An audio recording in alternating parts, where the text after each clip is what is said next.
नमस्कार मित्रों, आज हम आपको एक सच्ची घटना के बारे में बताने जा रहे हैं। यह घटना तिरुपति बालाजी की है। सन 1979 नवंबर की एक रात्रि रात 1 बजे लगभग पूरा शहर और भगवान श्री नारायण अपने मंदिर में शयन कर रहे थे कि अचानक भगवान श्री वेंकटेश्वर के सामने का घंटनाद टन टन टन करने लगा।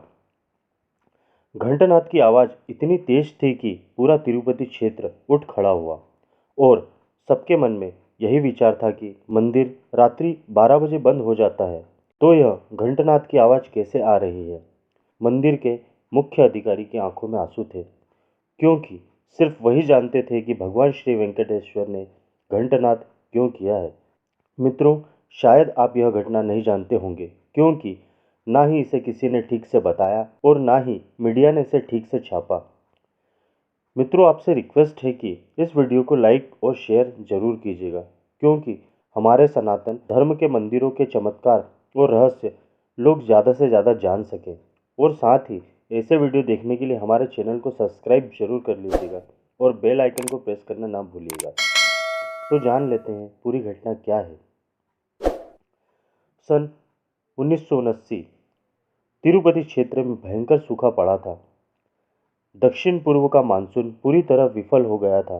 गोगर्भम जलाशय, जो तिरुपति में जल आपूर्ति का प्रमुख स्रोत है, लगभग सूख चुका था। आसपास स्थित कुएं भी लगभग सूख चुके थे। तिरुपति ट्रस्ट के अधिकारी बड़े भारी तनाव में थे। ट्रस्ट के अधिकारी की अपेक्षा थी कि सितंबर-अक्टूबर की चक्रवाती हवाओं से थोड़ी बहुत वर्षा हो जाएगी,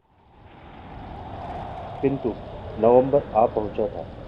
थोड़ा बहुत, बस महीने भर का पानी शेष रह गया था। मौसम विभाग स्पष्ट कर चुका था कि वर्षा की कोई भी संभावना नहीं है। सरकारें हाथ खड़ी कर चुकी थी। ट्रस्ट के सामने मंदिर में दर्शन निषेध करने के अतिरिक्त अन्य कोई विकल्प नहीं बचा था।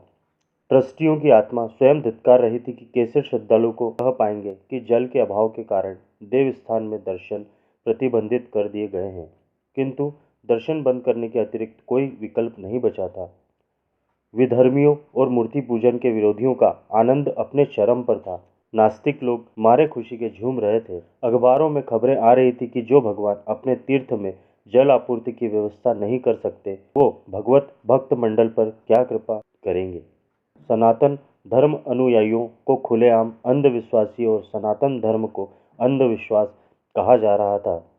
श्रद्धालु रो रहे थे, उनके आंसू नहीं थम रहे थे। कुछ दिन और निकल गए, किंतु जल आपूर्ति की कोई व्यवस्था नहीं हुई। अचानक घबराए हुए ट्रस्टियों को कुछ बुद्धि आई और उन्होंने वेदों और शास्त्रों के धुरंधर विद्वान और तिरुपति ट्रस्ट के सलाहकार, जो 90 वर्षीय श्री गणपति शास्त्री जी महाराज से संपर्क किया। ट्रस्टियों ने महाराज श्री से पूछा कि क्या वेदों में और शास्त्रों में इस गंभीर परिस्थिति का कोई उपाय है। गणपति शास्त्री जी ने उत्तर दिया कि वेदों और शास्त्रों में इस लोक की और अलौकिक समस्त समस्याओं का निदान है। महाराज श्री ने ट्रस्टियों को वरुण जप करने का परामर्श दिया। महाराज श्री ने ट्रस्टियों को बता दिया कि पूर्ण समर्पण, श्रद्धा और विश्वास से यदि अनुष्ठान किया जाए तभी अनुष्ठान फलीभूत होगा, अन्यथा नहीं। श्रद्धा में एक पैसे भर की कमी पूरे अनुष्ठान को विफल कर देगी। ट्रस्टियों ने वरुण जाप करने का निर्णय लिया और दूर दूर से विद्वानों को निमंत्रण भेजा गया। समय बहुत ही कम था और लक्ष्य बहुत ही बड़ा था। जल आपूर्ति मात्र 10 दिनों की बाकी रह गई थी। 1 नवंबर को जब का मुहूर्त निकला था, तभी बड़ी भारी समस्याओं ने ट्रस्टियों को घेर लिया। जिन बड़े बड़े विद्वानों को निमंत्रण भेजा गया था, उनमें से अधिकांश ने आने में असमर्थता व्यक्त कर दी। किसी का स्वास्थ्य खराब था तो किसी के घर में मृत्यु हो गई थी, किसी को कुछ तो किसी को कुछ। वरुण जाप लगभग असंभव हो गया था। इधर इन खबरों को अखबार बड़ी प्रमुखता से चटखारे ले लेकर छापे जा रहे थे और सनातन धर्म और ट्रस्ट मंडल और तिरुपति बालाजी का मजाक बनाए जा रहे थे। धर्म के शत्रु सनातन धर्म को अंधविश्वास सिद्ध करने पर तुले हुए थे। ट्रस्ट के अध्यक्ष श्री प्रसाद साहब की आंखों में आंसू थे। उन्होंने रो रो कर आर्त हृदय से प्रभु वेंकटेश से प्रार्थना की। सारे ट्रस्टी और भक्तों ने भी प्रार्थना की। सभी ने प्रभु से प्रार्थना की, क्या वरुण जाप नहीं हो पाएगा? क्या मंदिर के दर्शन बंद हो जाएंगे? नवंबर के महीने में रात्रि विश्राम के लिए मंदिर के पट बंद हो चुके थे। मंदिर में कोई भी नहीं था। सभी चिंतित भगवत भक्त अपने अपने घरों में रो रो कर प्रभु से प्रार्थना कर रहे थे।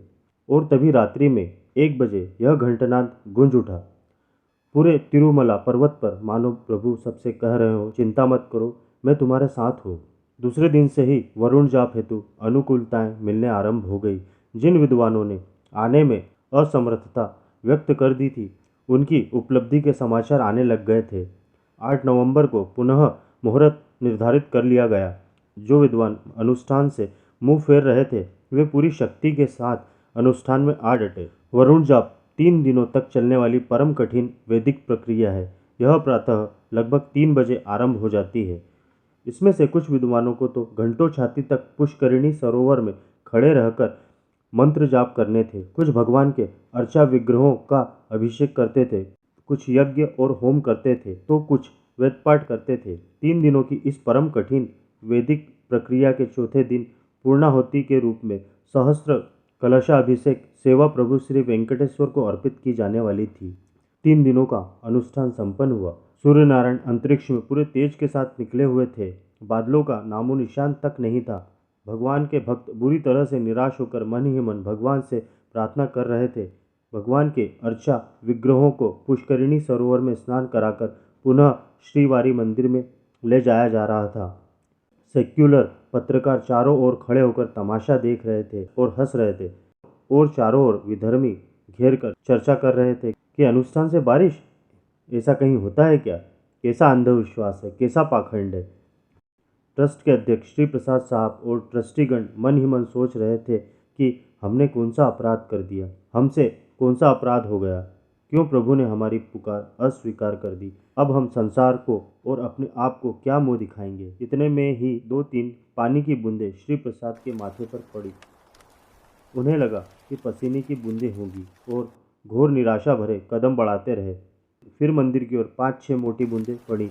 उन्होंने सर ऊपर उठाकर देखा तो आसमान में काले काले पानी से भरे हुए बादल उमड़ आए थे और घनघोर बिजली कड़कड़ा रही थी। 2-3 सेकंड में मूसलाधार वर्षा आरंभ हुई। ऐसी वर्षा कि सभी लोगों को भगवान के उत्सव विग्रहों को लेकर मंदिर की ओर दौड़ लगानी पड़ी। फिर भी वे सभी सर से पैर तक बुरी तरह से भीग गए थे। आप जानकर हैरान हो जाएंगे, वर्षा केवल तिरुपति पर्वत क्षेत्र में ही हुई। आसपास एक बूंद पानी नहीं बरसा।